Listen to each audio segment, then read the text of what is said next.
Bien, bonjour à tous. Nous allons pouvoir commencer donc ce webinaire sur l'assurance vie. Merci à vous pour votre participation. Donc, je me présente, comme vous pouvez le voir, Sylvain Guignon. Je travaille au pôle épargne de Bourse Direct depuis maintenant 5 ans et on est amené effectivement à travailler autour de l'assurance vie ainsi que du plan d'épargne retraite. Là, vous avez jeudi prochain un webinaire également si vous pouviez être intéressé, si vous pouvez être intéressé.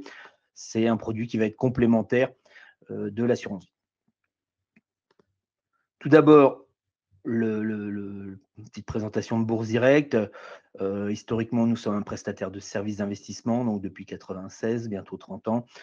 Nous apportons un outil qui permet à tout un chacun d'acheter des actions à travers le monde. Et également un deuxième métier qui est le courtage en opération d'assurance, ce qui nous permet de vous proposer de l'assurance vie. Une société solide, cotée en bourse d'ailleurs, tous ces chiffres sont publics. Donc les derniers chiffres fait état de 136 collaborateurs. Sur l'activité historique, 388 000 comptes au 30 juin. Sur l'année 2024, 4,6 millions d'ordres exécutés, un chiffre d'affaires de 75,4 millions en 2024 et des fonds propres à hauteur de 78 millions au 30 juin. Vous voyez, une entreprise solide, je vous ai dit, on a un actionnariat stable à hauteur de 80%, qui est une entité financière qui s'appelle Vielle et compagnie. Pour en revenir à l'assurance vie, une appellation régulière, le couteau suisse de la gestion de patrimoine. Vous allez le voir, il permet quasiment de répondre à tous les objectifs et d'investissement que vous pourriez avoir. Et on le voit notamment à travers son succès, puisque les encours atteignent 2057 milliards à fin juillet, soit un tiers du patrimoine financier des Français, ce qui en fait le placement préféré des Français. Un rappel, chaque investisseur doit tenir compte de sa situation personnelle, ne pas avoir la fiscalité pour unique motivation de sa souscription, et que le traitement fiscal dépend de la situation individuelle de chaque investisseur. Il est susceptible d'être modifié. Ultérieurement, on le verra dans la grande partie fiscalité que la fiscalité peut être différente d'une personne à une autre. Tout d'abord, on va aborder donc aux 4 grands points, enfin donc 3 parties plus la partie questions-réponses. Je vous invite à garder vos questions pour la fin, sachant que ce sera plus des questions d'ordre général. Il va m'être impossible de répondre à un cas particulier. Donc tout d'abord, on partira sur une définition de l'assurance vie, son fonctionnement et la fiscalité en cas de vie. Donc ça, c'est lorsque vous gérez le contrat. Et la fiscalité en cas de décès. Donc ça, c'est la partie des avantages en matière de succession. Tout d'abord, juridiquement, l'assurance vie est un contrat pour lequel l'assureur s'engage à verser à un bénéficiaire un capital ou une rente en échange d'une prime. Les différents intervenants, comme vous pouvez le voir, l'assureur, donc ça c'est l'entreprise réglementée qui va gérer le contrat, l'adhérent, personne à l'origine de la souscription, l'assuré, personne sur laquelle repose le risque, et à 99,99%, ce sera la même personne, l'adhérent et l'assuré.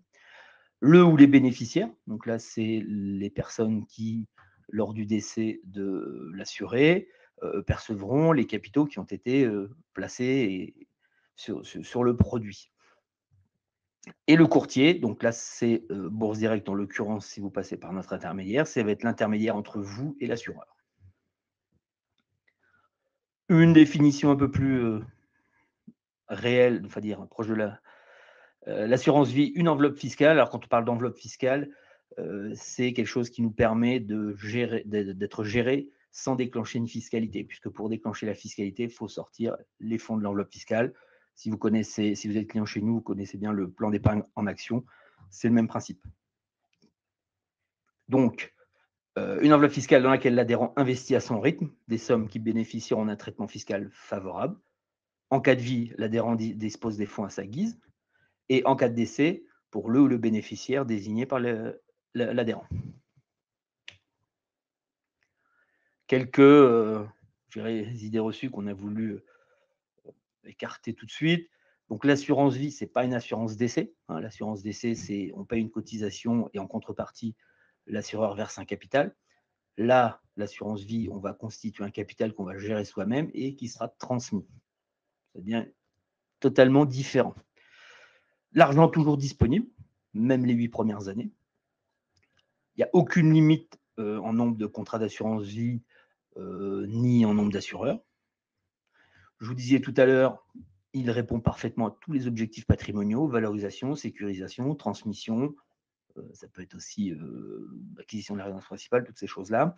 Et c'est un parfait complément du PEA, puisque, comme vous le savez, le PEA, c'est vous êtes limité à des produits qui interviennent en Europe, c'est-à-dire des actions ayant leur siège social dans la zone économique européenne et des fonds investis à hauteur de 75% en actions. Eh bien, l'assurance vie va vous permettre d'aller chercher des obligations, du support immobilier et des actions mondiales. Tout d'abord, le fonctionnement et la fiscalité en cas de vie. Le fonctionnement, donc cette enveloppe fiscale, il va falloir y adhérer, donc la première partie, l'adhésion, et ensuite la faire fonctionner à travers les versements, les arbitrages, les rachats, les avances et les rentes. On y reviendra un peu plus tard. Commençons dans l'ordre par l'adhésion. Donc l'adhésion, on va dire, elle découle d'un processus de commercialisation des produits financiers. Et dans tout parcours d'adhésion à un contrat d'assurance vie, nous avons des obligations, notamment l'information, le devoir de conseil et l'établissement d'un profil investisseur. C'est pour ça que vous avez toutes ces questions avant de pouvoir souscrire un contrat d'assurance vie, puisqu'on doit vous prodiguer un conseil en fonction de vos réponses que vous allez avoir faites au questionnaire. Et derrière, vous avez la totale liberté de suivre ce conseil ou pas du tout. Vous restez maître de ce que vous souhaitez faire. Les fonds que vous allez placer dans cette enveloppe fiscale, vous avez la possibilité soit de les gérer à votre main, soit d'utiliser ce qu'on appelle la gestion pilotée.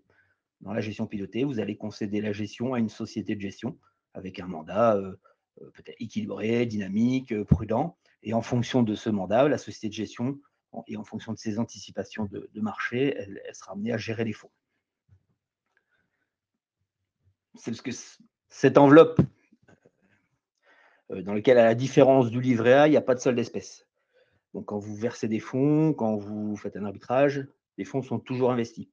Donc, c'est là où vous avez la possibilité d'un divers choix de support, en commençant par le moins risqué, qui est le fonds en euros, et qui lui va être garanti par la compagnie d'assurance.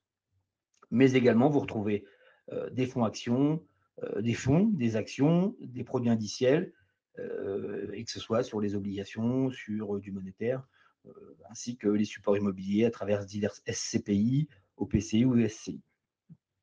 C'est vraiment l'assurance vie vous permet vraiment d'aller chercher toutes les classes d'actifs possibles sur le marché.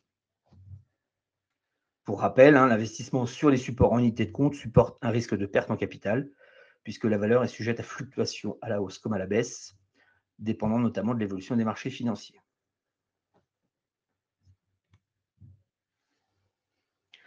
Donc, par rapport à cette enveloppe, vous l'alimentez totalement à votre guise.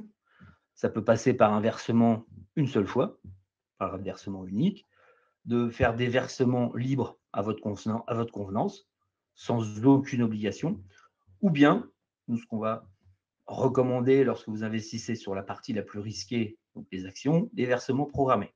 C'est-à-dire que l'assureur est capable de gérer des prélèvements tous les mois ou tous les trimestres, voire tous les semestres ou tous les ans sur votre compte pour investir sur une allocation d'actifs, donc une liste de fonds que vous allez avoir prédéterminée. Et dans ce contrat d'assurance vie, tout à l'heure, je vous ai parlé effectivement du fonds en euros. L'épargne n'est pas soumise aux fluctuations des marchés financiers puisque vous avez sur ce fonds en euros qui est garanti par l'assureur le versement d'une participation bénéfice chaque 31 décembre, qui s'est toujours avéré positif, mais qui elle aussi est fonction des taux d'intérêt sur les marchés obligataires. Donc ces derniers temps, on avait assisté à une remontée des taux de rendement. On risque pour cette année, avec la baisse des taux, notamment directeurs, des taux plutôt sur la partie courte, que les fonds en euros voient leur performance de nouveau baisser, d'autant plus qu'on a un livret A qui est plutôt le taux concurrent, qui est en baisse également. Et puis tout ce qui n'est pas fonds en euros sur un contrat d'assurance vie, c'est ce qu'on appellera des unités de compte. Et l'unité de compte, comme je dis, le choix est varié. Actions, obligations, monétaires, immobilier, avec une espérance de gain supérieure au fonds en euros, mais qui, là aussi, n'est pas garantie et qui fluctue en fonction de son marché propre. Justement, ici, sur cette slide, je vous ai remis sur les 20 dernières années, donc 2004-2024, les performances de tous ces actifs, du plus risqué au moins risqué. Donc, la partie basse, comme vous voyez, plus on va aller vers la droite, plus ça va être risqué. Et si on regarde sur l'échelle de gauche, eh bien, plus on monte, plus le rendement est élevé. Donc, comme vous pouvez le voir, les liquidités, c'est ce qui va être le moins risqué, mais ce qui rémunère le moins.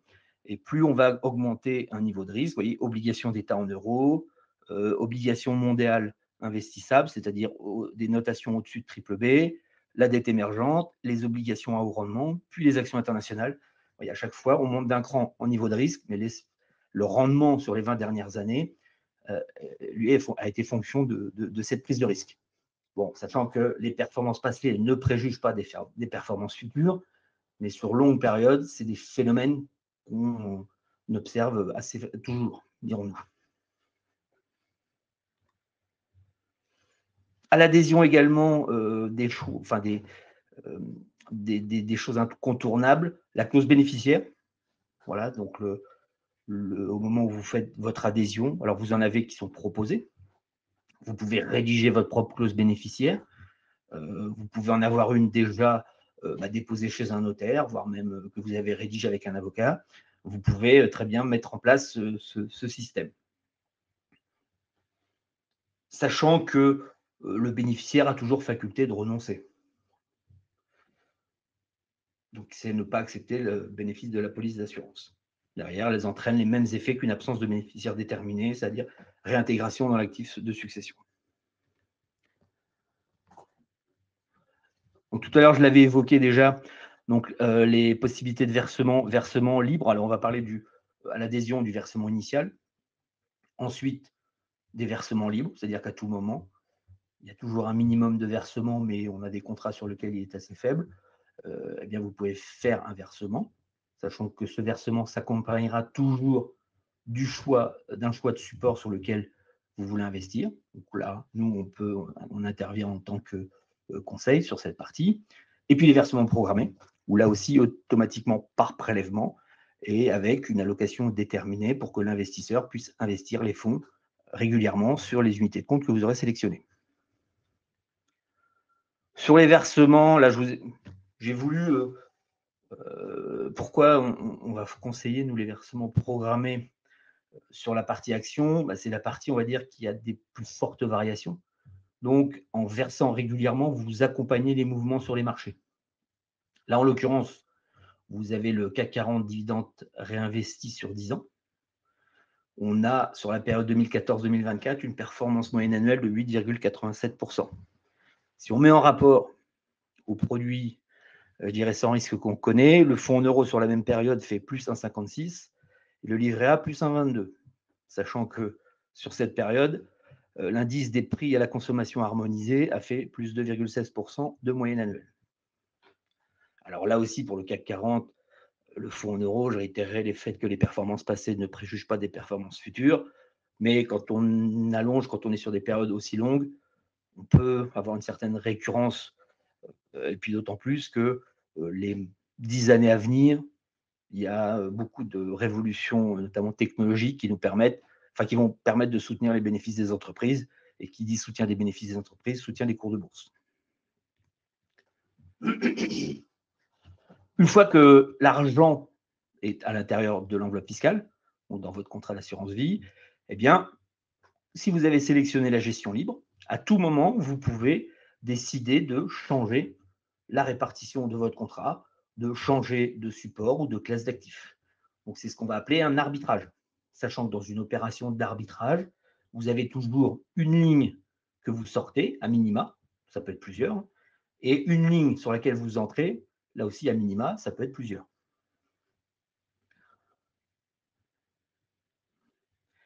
Et puis, les contrats aussi, alors ça, c'est des options que les assureurs mettent à disposition, où il y a un fonctionnement bien particulier qui est expliqué dans les conditions générales. Donc, si vous vous intéressez à des choses comme la sécurisation des plus-values, la dynamisation des plus-values, la limitation des moins-values, je vous invite à bien regarder les conditions générales pour voir quel est le fonctionnement. Vous avez toujours des calculs face à ces options. On a, par exemple, si on met limitation des moins-values, je vends à partir de moins 15%. C'est un calcul qui est fait chaque vendredi, par exemple.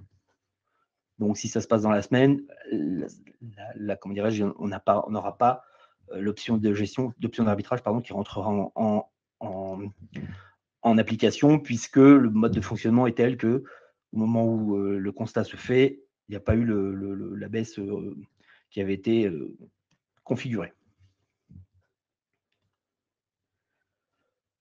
Vous pouvez également, comme je disais tout à l'heure, disposer à tout moment des fonds qui sont sur ce contrat à travers des rachats partiels, le rachat total du contrat ou bien des rachats partiels programmés. Voilà où c'est un produit aussi qui peut très bien, je dirais, s'intégrer dans l'augmentation de vos revenus à la retraite à travers des rachats programmés, 100, 200, 300 euros par mois. Sachant que le rachat, c'est ce qui déclenchera la fiscalité, puisque sans rachat, vous n'avez pas du tout de fiscalité en dehors des prélèvements sociaux sur le fonds en euros. On y reviendra un peu plus tard sur ces problématiques de fiscalité. Alors, c'est ce que je disais effectivement depuis le 1er juillet 2011, dans tous les contrats d'assurance vie, qu'ils soient encore monosupport ou multisupport comme maintenant. Les contrats monosupport, c'est vous aviez que le fonds en euros. Contrat multisupport, c'est un contrat avec du fonds en euros et des unités de compte. Bien, chaque 31 décembre, quand l'assureur va inscrire la participation au bénéfice, par exemple, vous avez mis 100, il va vous donner une participation au bénéfice de 2, et bien sur ces 2, vous paierez les 17,2% de prélèvements sociaux. Et la contrepartie, lorsque vous sortirez les fonds de cette enveloppe, j'irai X années après, eh bien, ces prélèvements sociaux auront déjà été payés en avance, donc ils ne seront pas pris de nouveau. Et sachant que la fiscalité, comme je vous disais dans mon exemple, c'est les 2 d'intérêt qui vont servir de calcul à la fiscalité.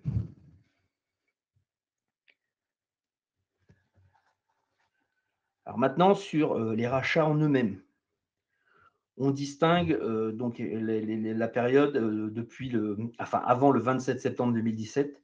Ce qui correspond à cette date, c'est l'introduction de ce qu'on appelle la flat tax ou le prélèvement forfaitaire libératoire, qui, pour rappel, se décompose d'impôt sur le revenu à 12,8% et du prélèvement social à 17,2%, d'où un taux à l'heure actuelle de 30%.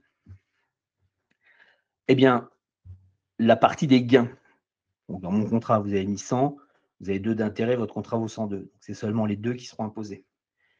Eh bien, on va regarder l'âge de votre contrat. Là, alors maintenant, je dirais, tous les contrats ont bientôt plus de 8 ans, je crois qu'à partir de la semaine prochaine, on n'aura plus cette problématique de entre 0 et 4 ans, 35% de taux de prélèvement, 4 à 8 ans, 15%. Et par contre, là, le 7,5%, lui, c'est ce qu'on va retrouver aussi pour la fiscalité après 8 ans pour les contrats même souscrits depuis le 27 septembre 2017. Eh bien, donc vous avez ça, c'est l'impôt sur le revenu. Vous avez soit ce taux forfaitaire, soit la possibilité de les soumettre au barème. Là, encore une fois, le choix s'exprime au moment où vous faites le rachat. Donc là aussi, c'est nous, là où on intervient, où on vous accompagne sur le calcul de la fiscalité, de voir ce qui est le plus intéressant pour vous. Sachant qu'on aura toujours les prélèvements sociaux sur les gains, bien sûr. Depuis le 27 septembre 2017, là, c'est plus simple puisque on va distinguer avant 8 ans, eh bien, les gains sont fiscalisés au prélèvement forfaitaire unique. Je disais tout à l'heure, 12,8% d'impôt sur le revenu, 17,2% de prélèvements sociaux, avec la possibilité pour l'impôt sur le revenu d'une imposition au barème progressif si c'est plus favorable. Et au-delà de 8 ans, on retrouve la même fiscalité que pour les contrats d'avant d'avant le 27 septembre 2017, sauf à avoir versé plus de 150 000 euros sur un ou plusieurs contrats, avec le prélèvement forfaitaire de 7,5% après abattement, 4 600 euros de gain pour une personne, 9 200 euros pour un couple. Et ensuite, si vous avez dépassé ce 150 000 euros, eh bien, vous aurez un prorata entre le 7,5% qui est le taux qui est appliqué à l'assurance vie depuis toujours, et le 12,8% qui a été introduit en 2017. Là aussi, je vous dis, sur cette fiscalité-là, c'est à savoir, mais on est capable de la calculer en amont. Et l'objectif, quand on fait un retrait, c'est de ne pas payer d'impôt sur le revenu et de rester dans l'abattement de 4 600 euros ou 9 200 euros, sauf avoir besoin de la totalité des fonds. Mais voilà, c'est pour ça aussi que retirer un peu d'argent chaque année a aussi une certaine logique. Justement, je vous ai pris un exemple. Contrat d'assurance vie, donc versement initial 3 000 euros et versement programmé de 50 euros par mois sur 8 ans. Là, en l'occurrence, période 2016-2024, CAC 40 dividendes réinvestis, vous voyez, 8,49% annualisé sur la période. Encore une fois, les performances passées ne préjugent pas des performances futures. Donc, à fin 2014, le contrat est valorisé 2024, 12 548,62 euros. Donc, au regard des versements, il y a 4 748,62 euros de plus-value. Mon contribuable est célibataire. Donc, en l'occurrence, s'il rachète la totalité du contrat, c'est les 4 748 euros qui seront fiscalisés, sachant que pour l'impôt sur le revenu, il a un abattement de 4 600 euros. Donc, il y aura seulement 148 euros d'assiette de calcul de la taxe du prélèvement à 7,5%, soit 11 euros. Alors, ça, c'est la finalité. Dans la pratique, l'assureur, lui, ne gère pas cet abattement. C'est l'administration fiscale qui le gère. Donc, lui, l'assureur prendra les 7,5 sur les 4 748 euros. Et l'année d'après, l'administration fiscale vous remboursera les 7,5 sur les 4 600 euros d'abattement. Hein, vous voyez, donc l'assureur retiendra 356 euros dans mon exemple et l'administration fiscale restituera 345 euros. Les prélèvements sociaux, eux, seront prélevés dès le rachat et l'assureur, donc lui, les reversera auprès de l'administration fiscale. Donc la base, 4 748 euros, 17,2%, ce qui fait 817 euros. Alors, dans mon exemple, on est à 100% en actions, mais s'il devait y avoir une part de fonds en euros, eh bien, les prélèvements sociaux qui ont déjà été réglés sur le fonds en euros seront déduits de ce montant de prélèvement à régler. Les avances, ça, c'est en gros l'assureur qui vous prête de l'argent avec le contrat dont vous détenez dont vous avez ouvert auprès de son établissement qui détient en garantie.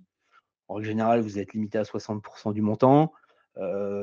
Malheureusement, c'est un prêt, donc vous avez un taux d'intérêt qui est fonction, je dirais, des taux de marché. Donc, on est plutôt sur des coûts assez élevés ces dernières années, hein, plutôt aux alentours de 4%, par exemple, de mémoire chez Apicil. Et donc, l'avance peut être restituée. Si elle n'est pas restituée avant qu'il y ait un débouclage ou la transmission des capitaux, eh bien, l'avance sera remboursée sur les capitaux qu'il y a sur le contrat. C'est intéressant quand vous avez plus de 70 ans et un besoin ponctuel de fonds, puisqu'on le verra, en matière de succession, vous avez des avantages différents si vous versez avant ou après 70 ans.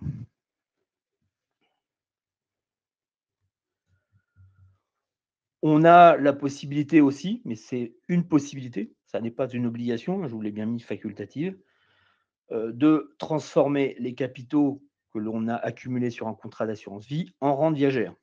Rente viagère, c'est-à-dire que on vous verse un montant mensuel, trimestriel, jusqu'à votre décès.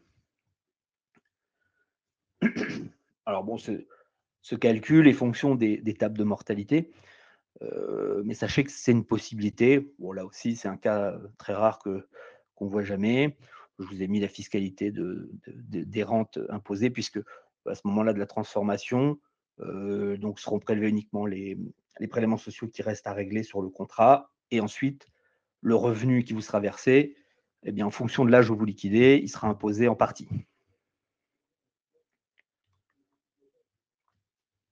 La fiscalité maintenant en cas de décès. Donc, comme vous l'avez vu, hein, Je vous l'ai dit, l'argent n'est pas bloqué, vous en disposez à tout moment, c'est vous qui le gérez, vous maîtrisez la fiscalité si vous le souhaitez, si vous avez besoin de la totalité des fonds, vous pouvez les récupérer. Mais en l'occurrence, en plus de cette enveloppe fiscale dans laquelle vous gérez des avoirs sans déclencher la fiscalité avec toutes les opérations que vous réaliserez à l'intérieur, là, vous avez des avantages successoraux. Donc, ce qu'on va appeler l'assurance vie en cas de décès. Et à travers donc la fiscalité qui est associée, notamment, et aussi que se passe-t-il lors du décès. Petit point, notamment au niveau du décès. Donc, les sommes du contrat ne font pas partie de la succession. On est hors succession avec une fiscalité spécifique. Fiscalité spécifique qui sera exposée après.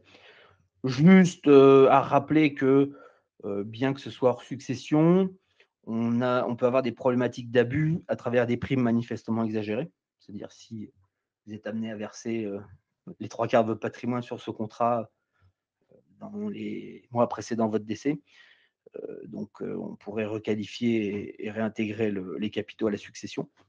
Pas vu de cas, hein, je vous avouerai, mais sachez que ça existe. Et puis surtout, par rapport à l'ensemble de la masse qui est transmise, on a cette problématique de la réserve légale et de la quotité disponible. Ce contrat d'assurance vie ne doit pas entacher la part réservataire. Je vous l'ai remis ici. En fonction du nombre d'enfants, elle est différente. Oui, si vous avez 2 enfants, bien sachez que vous pouvez un tiers de votre patrimoine, vous pouvez le transmettre à qui que vous voulez sans que vos enfants puissent s'en offusquer. Et sachant que donc, dans ce cas-là, la part réservateur est de 2 tiers, c'est-à-dire un tiers chacun. Ça, c'est un tableau qui est dans le Code civil. La fiscalité successorale, quelle est-elle?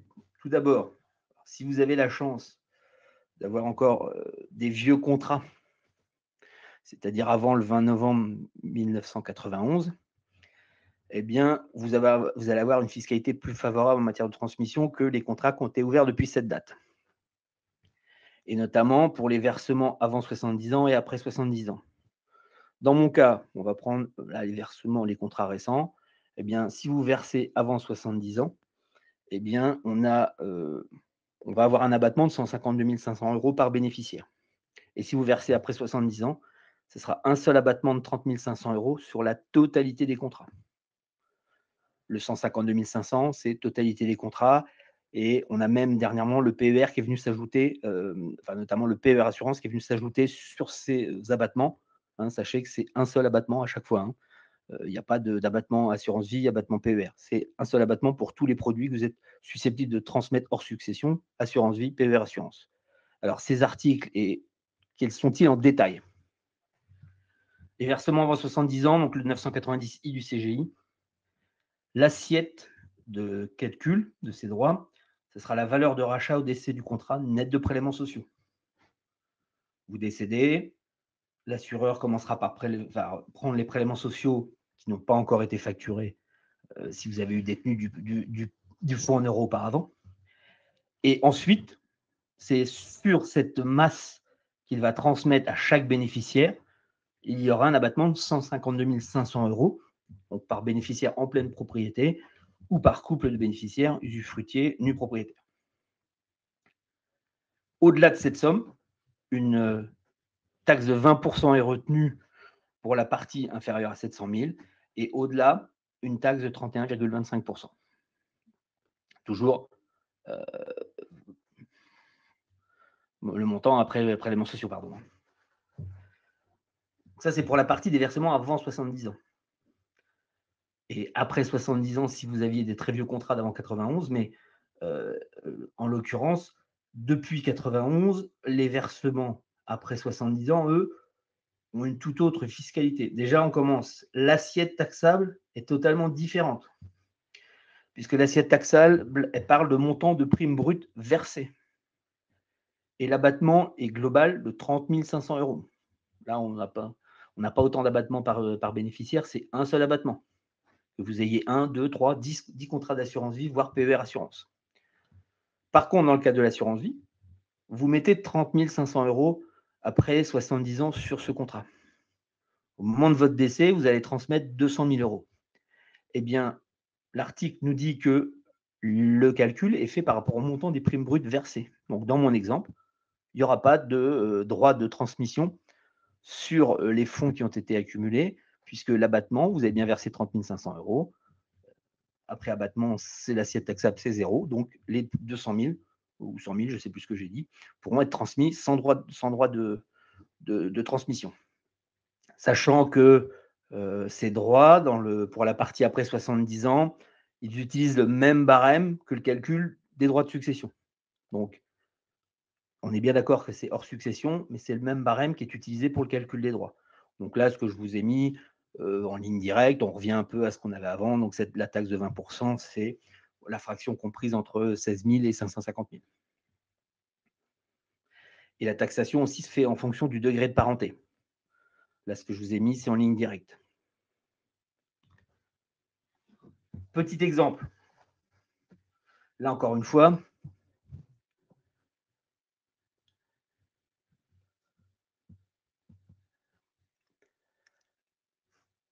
alors j'ai une petite question où on va répondre tout de suite, mais parce que j'ai pourtant répété, mais c'est peut-être pas assez clair. Là, en matière d'assurance vie, on parle de versement. Les 70 ans, c'est les versements, avant ou après. Alors là aussi, pour vous gérer plus facilement, si vous faites des versements après 70 ans, faites-le sur un nouveau contrat d'assurance vie si vous en avez déjà fait sur un contrat avant 70 ans. Ça, vous pourrez, vous, appréhender plus facilement le calcul des éventuels droits de transmission. Voilà, mais on parle bien de versement avant ou après l'âge de 70 ans. L'âge du décès n'a rien à voir du tout dans ce dossier. Mon exemple, Monsieur Martin, né en 52, il a versé 100 euros par mois entre 1999 et 2019. Il effectue en 2023 un versement de 50 000 euros suite au décès de son épouse. 2 enfants bénéficiaires par parts égales. Pour la durée du contrat, hypothèse de rendement à 5%. En 2019, il a 67 ans. Le total des versements programmés s'élève à 24 000 euros pour un capital constitué à hauteur de 43 399. 4 ans plus tard, donc, décès de son épouse, il va ajouter 50 000 euros sur son contrat. 50 000 euros à ce jour sont valorisés 52 752 euros. En 2024, au décès, le contrat est valorisé 107 890 euros, dont 74 000 de versement, comme vous le voyez, le versement ponctuel de 50 000, plus les 24 000 euros de versement régulier sur les 20 ans de versement de 100 euros par mois. Donc, 33 890 euros de plus-value. Là, mon client, effectivement, il a fait des versements avant et après 70 ans. Avant 70 ans, ça correspond au versement régulier, les 24 000 euros. Donc, en actualisant à 5%, on arrive à une valorisation de 55 390 euros. Dans ce cas-là, par bénéficiaire, ça fait 27 695 euros. Il n'y aura pas de fiscalité, puisque dans ce cadre-là, on a un abattement de 152 500 euros. Maintenant, après 70 ans, donc on a eu un versement de 50 000 euros, valorisé 52 500. Il n'y a eu qu'une année à 5%, c'est facile à calculer. Donc, chaque bénéficiaire reçoit bien la moitié des 52 500 euros, 26 250. Mais là, dans ce cas-là, l'assiette taxable, c'est les versements, 50 000 euros, avec abattement de 30 500 euros. Et puis, bon, pour chaque bénéficiaire, on divisera par 2, puisqu'on a 2 bénéficiaires. Donc, l'assiette taxable est à hauteur de 9 750 euros, soit 571 de droits pour chaque bénéficiaire. Et ce que je disais tout à l'heure, chaque bénéficiaire recevra 53 374 euros net de droits. Alors, c'est un exemple pour mettre en forme. Hein. On ne vous demandera pas de le calculer. Là, c'est l'assureur qui est garant de tous ces calculs. Il sera sans doute amené à vous poser tout un tas de questions par rapport aux autres contrats dont vous auriez pu bénéficier, par rapport aux abattements de 152 500 ou autres. Mais en l'occurrence, c'est pas. Voilà, si vous voulez vous amuser à le refaire, vous pouvez, mais en l'occurrence, on ne vous demandera pas de le faire. En conclusion, tout d'abord, on commence par les risques. En dehors du fonds en euros, risque de perte en capital, ça c'est bien à avoir en tête. Donc les frais élevés en fonction des supports investis et du mode de gestion. Il s'agit du cumul des frais de gestion du contrat et des supports. On est donc une enveloppe sur laquelle vous allez avoir, en l'occurrence, chez Bourse Direct, nous avons 0,65% de frais de gestion qui, si on extrapole, viennent s'ajouter aussi aux frais de gestion des supports dans lesquels vous investissez, sachant qu'on a la possibilité d'avoir des contrats où vous pouvez investir des actions sur lesquelles il n'y a pas de frais de gestion, de gestion propre au support, des ETF, où là, vous avez les frais de gestion propres au support sont souvent très faibles, et des fonds communs de placement, sur lesquels on a des frais un petit peu plus importants, mais avec une gestion active derrière. Le contrat est intransmissible du vivant du souscripteur, au contraire du contrat de capitalisation. Bon, ça, j'avais évoqué par le passé, mais on n'en parle plus trop. Le contrat est imposable à l'IFI pour la valeur des unités de compte investies en actifs immobiliers situés en France. Taux d'imposition 12,8% avant 8 ans et après 8 ans pour les produits relatifs aux primes versées excédant 150 000 euros. Oui, c'est ça. Donc, ça reste du droit commun. C'est la même fiscalité que dans un compte titre. Une sortie en rente viagère implique l'aliénation des sommes détenues sur le contrat, mais comme je vous disais, c'est totalement facultatif. Je vous l'ai mis pour le savoir, mais c'est quasiment jamais utilisé, ce genre de choses. Et le fait que les prélèvements soient retenus au fil de l'eau sur le fonds en euros. C'est pour ça que quand je vous ai parlé tout à l'heure de performance sur 10 ans du fonds en euros, je l'ai pris net de prélèvements sociaux, puisqu'ils sont facturés chaque 31 décembre, donc ils ne peuvent pas non plus, eux, bénéficier de la capitalisation des intérêts. Mais on a quand même en face de nombreux avantages. Pas de plafond de versement au regard de produits comme le PEA, qui est limité à 150 000 euros. C'est le même pour le PEA-PME. Pas de limitation du nombre de contrats ni d'assureurs. Hein, c'est ce que d'ailleurs la recommandation pour que mieux appréhender les coûts que pourrait induire la succession, c'est de faire 2 contrats, un pour les versements avant 70 ans et un nouveau contrat pour les versements après 70 ans. Ça peut être 2 contrats, ça peut. Enfin voilà, je vous dis là, à ce niveau-là, nous, je sais qu'on a 2 contrats, vous allez voir, chacun a ses avantages. J'y reviendrai après. Il n'est pas délirant d'avoir les 2 contrats. Donc, le fait de l'enveloppe fiscale, pas d'imposition sur les arbitrages, hein, c'est ce que je vous disais tout à l'heure. Tant que l'argent reste dans l'enveloppe, il n'y a aucune fiscalité en dehors des prélèvements sociaux sur le fonds en euros. La disponibilité du capital à tout moment.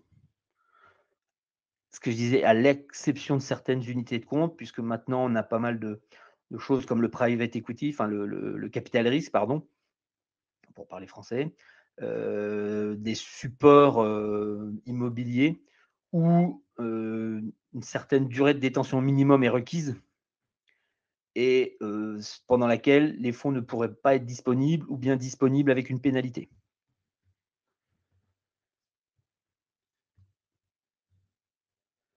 Donc, ce que je disais aussi, donc c'est seulement les intérêts, les gains qui sont fiscalisés. Voilà, si vous assistez au webinaire PER la semaine prochaine, vous verrez que là, on est sur la totalité du capital constitué qui est fiscalisé. Le choix de nombreux supports, c'est le choix le plus large. Hein. Si on compare au PEA, au PEA-PME, l'assurance vie permet d'avoir un choix très large en dehors des matières premières, je dirais physiques. Voilà, c'est le seul, et les cryptos d'ailleurs, pour être complet, qui sont exclus de ces dispositifs. Mais vous retrouvez unité de compte immobilière, obligations, actions, vous trouvez des mines d'or, vous trouvez des mineurs en matière de crypto. Enfin, voilà, vous avez toutes les sociétés qui ont trait à ces secteurs qui, elles, sont éligibles par contre. Après 8 ans, donc l'abattement de produit, ce qui permet de, là aussi, si vous calibrez vos retraits, eh bien, vous êtes dans la même situation que le PEA, c'est-à-dire uniquement les prélèvements sociaux à régler. Et les avantages en matière de succession, qui ne sont pas négligeables, mais qui, je dirais, viennent dans un second temps. Mais second temps, vous voyez, l'âge de 70 ans a été introduit il y a maintenant plus de 30 ans. Donc, c'est une limite d'âge que l'on dépasse allègrement maintenant de nos jours. Donc, qu'il faut avoir en tête et, je dirais, faire un point sur sa succession aux alentours de la 69e année. L'offre Bourse Direct, Je vous montrerai comment la trouver sur notre site. 2 contrats historiquement, avec 2 assureurs, Generali et Apicil. Comme vous voyez, accessible à partir de 300 et 500 €, donc des montants relativement faibles. Comme le PEA, c'est un produit où on peut prendre date, c'est-à-dire vous l'ouvrez, vous versez le minimum et vous laissez tourner en attendant que le contrat ait les 8 ans pour obtenir les pleins avantages fiscaux. Il n'y a aucune obligation de versement. Là, vous avez le montant, je vous ai mis un peu tous les minimums. Vous voyez, on est à 50 € par mois. Donc, c'est relativement accessible. Et puis là, je dirais, vous avez aussi, sans forcément mettre un versement mensuel, vous pouvez passer par un versement trimestriel, voire semestriel. Concernant les frais, pas de frais sur versement ni de frais d'arbitrage. Donc, ça, c'est le fonctionnement du contrat. Il y a uniquement les frais de gestion sur les unités de compte à hauteur de 0,65%. Après, le fonds en euros, lui, a ses frais de gestion propres. Mais quand on parle de performance de fonds en euros, c'est toujours net de frais de gestion du contrat, de l'assureur, pardon. Donc, on voit ici, contrat Bourse Direct Horizon, le fonds Euronetissima a versé 3 et 3,5 en 2024. Ça, c'était net des frais de gestion du contrat. On a 0,75%. Donc, ça veut dire qu'en brut, le fonds a fait un peu plus de 4%.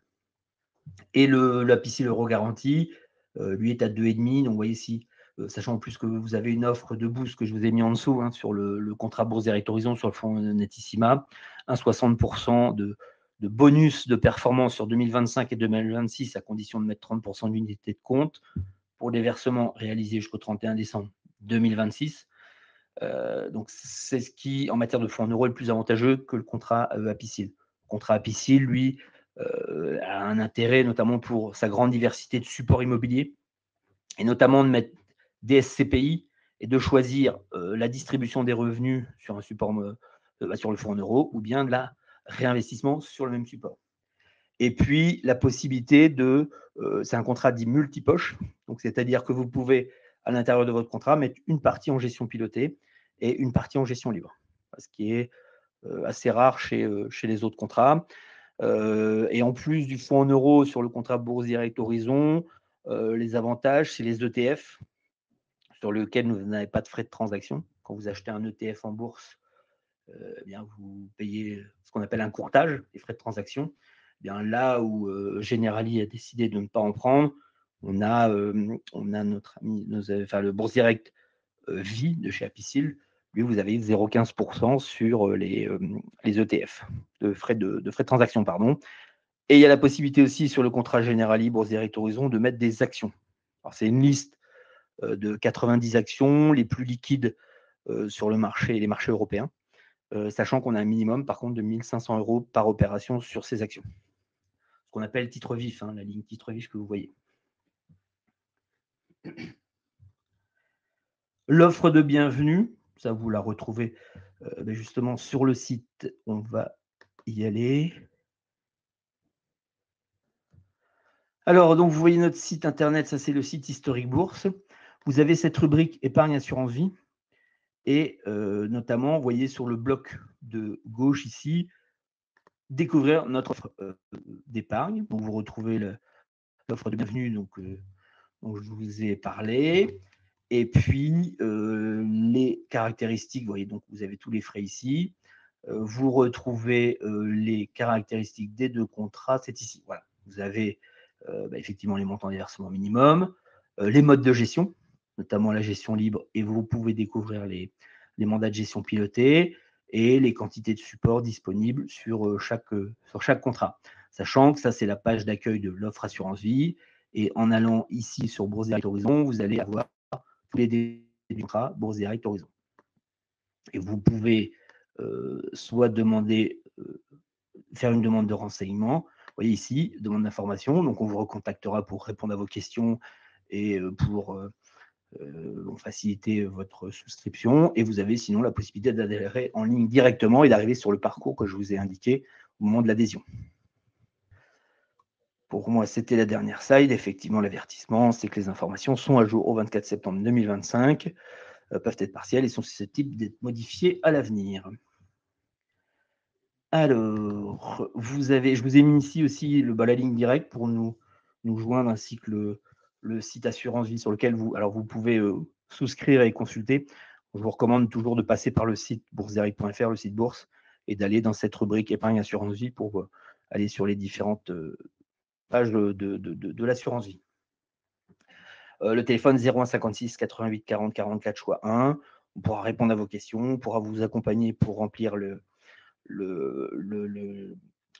les questionnaires et pour passer toutes les étapes de la souscription. Et si vous faites le choix 2, vous tomberez sur moi, où là, moi, je peux vous apporter un conseil sur l'allocation d'actifs, sur ce que vous souhaitez faire en fonction de vos objectifs. L'objectif, notamment, avant toute souscription, c'est de se demander cet argent, qu'est-ce que je veux en faire, à quoi je la destine. Et quand vous avez ça, eh bien, on pourra en face mettre en place les supports avec les risques plus ou moins grands que vous pourrez prendre pour cette somme d'argent. Alors, je vais passer aux questions. Alors, je confirme, donc pour être clair, assurance vie PEA, donc on parle bien d'enveloppe fiscale. Toutes les opérations que vous faites à l'intérieur n'entraînent pas de fiscalité. C'est pareil pour le PEA PME, c'est pareil pour le PER assurance. À partir du moment où on parle d'une enveloppe fiscale, c'est d'aller chercher des conditions favorables de fiscalité qui peuvent intervenir après 5 ans, après 8 ans, lorsque vous sortez les fonds uniquement. Alors, non, sur la partie. Alors, je disais tout à l'heure, versement libre, 300 euros, 500 euros. C'est, qui dit prendre date, dit un versement. Après, vous n'avez aucune obligation. C'est le même principe que le PEA. Le PEA, vous obtenez les avantages fiscaux une fois que le PEA a 5 ans. Donc, quand vous ouvrez un PEA, mettez 10 euros dessus, ça suffit pour faire tourner le compteur, pour donner une date de naissance. Pareil pour une adhésion d'assurance vie. Et effectivement, quand vous avez le PEA à 5 ans, vous avez les avantages fiscaux. Là, ça sera 8 ans. Vous aurez la possibilité de retirer des fonds avec une fiscalité moindre. Mais en l'occurrence, il n'y a aucune obligation de versement. C'est les montants indiqués, ce sont les minimums quand vous faites une opération. Mais l'opération n'a aucune obligation. Les frais, alors je vais les remettre si ça n'a pas été assez clair. Alors, on l'a dit, pas de frais sur versement, pas de frais d'arbitrage. Quand vous faites vos opérations, ça n'engendre aucun frais. Que ce soit vendre et acheter de nouvelles lignes ou rajouter de l'argent sur votre contrat. Ensuite, les seuls frais qui vont être pris dans le contrat, ce sont ce qu'on appelle les frais de gestion sur les unités de compte à hauteur de 0,65% prélevés trimestriellement. Le fonds en euros, on doit être à 0,75 sur Netissima et 0,65 sur Apicil Euro Garantie et frais de gestion. Mais encore une fois, ça, ce n'est pas prélevé sur le contrat puisque, alors sauf chez Apicil, pardon, qui est le seul assureur qui le fait, ou qui verse la performance brute et qui indique les frais de gestion qui ont été prélevés. Alors que Netissima, chez Generali, eux, ils versent la performance nette. Donc, les frais de gestion ne seront affichés que dans votre situation annuelle, où justement, c'est là où vous avez un bilan complet, exhaustif en plus, puisqu'on a des situations annuelles qui peuvent faire 15-20 pages en fonction du nombre d'opérations que vous faites, où tout est chiffré à l'euro près, avec derrière des calculs de pourcentage. Et en l'occurrence, alors, les frais de gestion, que ce soit des ETF, que ce soit des fonds communs de placement, quand vous voyez des valeurs liquidatives ou des prix sur le marché, eh bien, ces frais de gestion sont déjà payés à l'intérieur. Donc, ça ne va pas être un supplément qui sera prélevé dans votre contrat, parce que, par exemple, si on prend un fonds qui a 2%, quand il affiche une performance de 10%, de sa valeur liquidative, c'est ce qu'on va retrouver dans votre contrat à vous, mais en réalité, il a fait 12%, si ses frais de gestion sont de 2%, il a fait 12% brut, et donc il a une performance nette de frais de gestion de 2%, de 10%, pardon. Donc, ce qui fait que, alors dans la situation, ils vous rajouteront les frais du contrat, plus les frais du fonds, ils vous mettront la performance brute. Voilà, tout ceci maintenant remonte avec, je dirais, une lisibilité beaucoup plus, qui est totale. Ce n'était pas le cas avant, mais le fonctionnement n'a pas révolutionné. Voilà, n'a pas été révolutionné, ça a toujours fonctionné ainsi. Alors, les frais de gestion, au fur et à mesure où on avance dans le temps, diminuent aussi, en fonction de la taille critique de la société de gestion ou autre, mais en l'occurrence, Après, si vous ne voulez pas payer de frais de gestion dans les unités de compte, faites des actions. Donc là, on est à 1 500 € minimum chez Generali. Ou sinon, vous avez des ETF où là, vous allez avoir des frais qui sont entre 0,10 et 0,5 en fonction des indices que vous allez sélectionner. Alors, la durée de détention minimum avant un premier retrait? Aucune. Vous ouvrez votre contrat, vous, par un curieux hasard, vous avez besoin des fonds 6 mois après, vous pouvez les retirer sans problème. Sachant que quand c'est comme ça, si ça devait intervenir, on va vous conseiller laisser le minimum pour garder le contrat ouvert en l'état. Mais en l'occurrence, vous n'avez aucune durée de détention minimum. Le contrat peut prendre fin au bout de 6 mois comme au bout de 50 ans. Vous êtes totalement libre, hein. C'est ça, il faut bien avoir ça en tête. Bah, ça porte bien son nom, gestion libre. Donc vous faites ce que vous voulez avec les avoirs à l'intérieur. Vous pouvez les récupérer s'il y en a besoin. Et ça, que le contrat ait 8 ans ou pas 8 ans. Effectivement, après, ce qu'on va regarder, c'est combien il y a de gains et quelle fiscalité on applique. Si c'est avant 8 ans, pour les contrats ouverts depuis 2017, eh bien, ça sera une fiscalité, on va dire, de droit commun. Hein, ce sera la même fiscalité que vous auriez eu dans un compte titre. Et si c'est après 8 ans, vous avez des avantages fiscaux et où, en calibrant les retraits, vous pouvez ne pas payer d'impôt sur le revenu, uniquement les prélèvements sociaux. Alors, sur la présentation en elle-même, on en fait une, a priori, on en fait une ou deux par trimestre. Sachant qu'on met un replay aussi disponible sur notre chaîne, hein, n'hésitez pas sur notre. Comme vous avez participé à ce webinaire, donc vous savez où vous trouvez les inscriptions, mais vous avez aussi, vous voyez en dessous, le replay des webinaires. Et là, par exemple, alors choisissez épargne, comme ça vous les trouvez, vous voyez, celui de l'assurance vie qui avait dû intervenir en début d'année, qui est là disponible.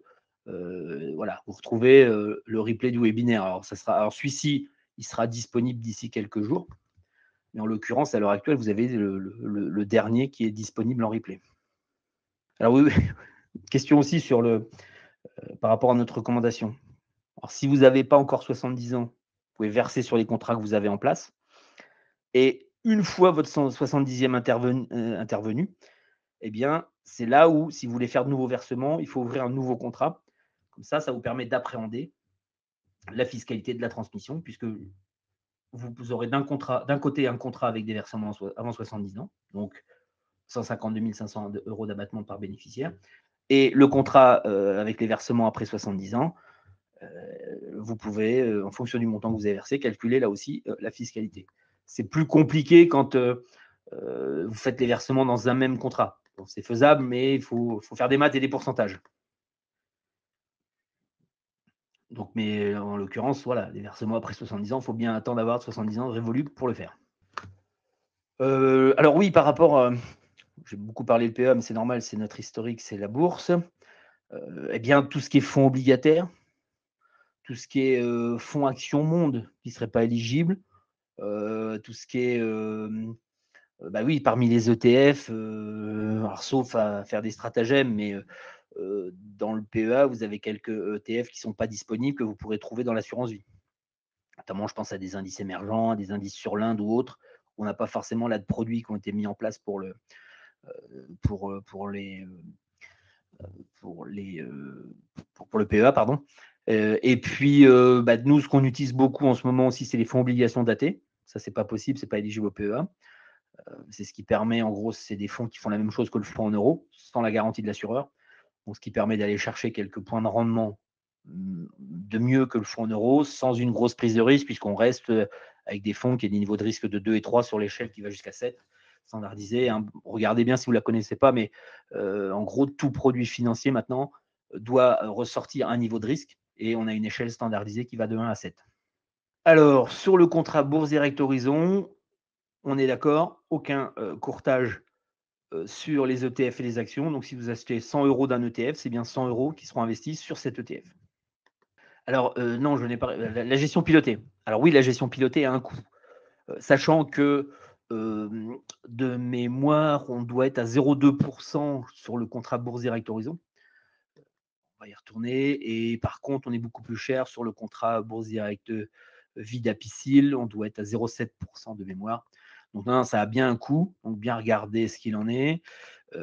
Mais par contre, bon, vous n'avez pas les mêmes, je dirais, les mêmes gestions d'accessibles. Alors, par exemple, si on prend le Bourse Direct Horizon, quand vous descendez ici, vous allez avoir effectivement les frais ici, voilà. À gauche, donc 0,65% sur les unités de compte, 0,75% sur les fonds euros, Netissima, Eurocima. Alors attention, hein, bien utiliser le fonds euro Netissima. Eurocima a une performance inférieure et ce n'est pas celui-ci qui bénéficie du boost. Donc vous voyez, 0,85%, la gestion pilotée. Donc ça veut dire que elle n'a un coût que de 0,20 par rapport aux frais de gestion du contrat. Et comme je disais tout à l'heure, vous avez la possibilité, vous voyez ici, vous avez les supports, vous pouvez trouver le détail de tous les supports éligibles en allant sur le support disponible dans le contrat, mais vous avez la gestion pilotée. Alors, sur le contrat généraliste, c'est DNCA qui intervient. Vous voyez, vous retrouvez, vous avez la possibilité donc de ressortir les performances dernièrement, cumulées, analysées. Et vous avez aussi de mémoire, non. Voilà, après, c'est sur demande, on peut vous envoyer les rapports de gestion. Je pensais qu'ils étaient consultables ici, mais non. Non. Voilà, bon, ça, là aussi, hein, je vous dis, n'hésitez pas à nous contacter en amont. On a la possibilité de vous envoyer tout ça. Mais je confirme, la gestion pilotée n'est pas gratuite. Alors, le transfert assurance vie, on oublie. Le PER assurance, oui, lui est transférable. La loi Pacte a laissé entrevoir un pseudo-transfert, mais ça serait, dans la pratique, moi en tant que conseiller en gestion de patrimoine, puisque c'était mon métier avant d'être chez Bourse Direct en 2021, aucun contrat n'est transférable, puisque ce sont des contrats modernes sur lesquels vous avez toutes les options de gestion. En grattant un peu, j'ai pu trouver des contrats transférables, c'est des contrats chez les banquiers. Mais c'est des contrats qui étaient faits un peu en dépit du bon sens, dans lequel il manquait beaucoup, beaucoup de choses. Ce qui fait que le transfert pacte est quand même intéressant dans ce cadre-là et est possible. Nous, en l'occurrence, sur les contrats, notamment les nôtres, hein, sur les contrats que vous avez pu souscrire, notamment sur les sites internet ou à travers des CGP depuis 20 ans, c'est à vous oublier. Chez les banquiers, c'est possible. Mais le transfert ne se fait que chez un même assureur. Et si on pousse, je dirais même, si vous avez un vieux contrat chez un banquier transférable, ça restera transférable chez votre banquier. C'est, je vous dis, très, très limité cette possibilité de transfert qui a été évoquée dans la loi Pacte. Alors, je vois que c'était la dernière question, donc j'espère avoir été assez clair. En tout cas, je vous le remets. On est disponible, vous pouvez nous appeler au 01 56 88 40 44. On sera ravis, effectivement, de vous informer sur le contrat. Et je vous dis, le choix 2, donc c'est directement sur moi que vous tombez, et ce qui vous permet de personnaliser votre projet. Hein. C'est-à-dire que ce que je vous dis, moi, ce que je vais être amené à vous demander, c'est cette somme d'argent que vous voulez placer ou cet effort d'épargne que vous voulez placer, quel est votre objectif final? L'argent, vous en avez besoin dans 3, 5, 10, 20 ans. Et en fonction de ça, je serai amené à pouvoir vous proposer des allocations d'actifs, des supports d'investissement qui pourront remplir le rôle de ce que vous recherchez dans ce contrat d'assurance vie. Alors, les frais de gestion, je vous ai dit tout à l'heure, que ce soit gestion pilotée ou autre, donc 0,65 ou 0,85, c'est prélevé trimestriellement sur le contrat. Donc, on ne va pas vous demander de payer en plus. Ça va être débité en quantité d'unités de compte. Prenons un exemple, hein, vous avez 100 unités de compte, vous avez 100 parts d'une certaine unité de compte. Si les frais de gestion sont de 1%, eh bien, ils prendront une part. Sachant que là, on divise 1%, si c'est en taux annuel, ça fait 0,25. Ils prendront 0,25 parts tous les trimestres.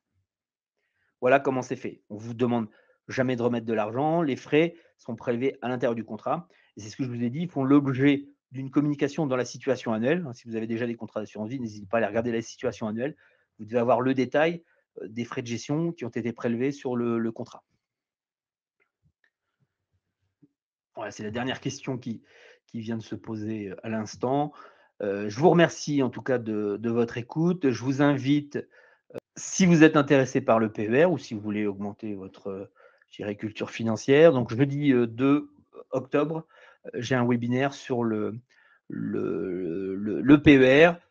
Je vous l'ai dit, il y a un replay de la dernière présentation Assurance Vie. Cette présentation sera également disponible en replay sans doute dans le courant de la semaine prochaine.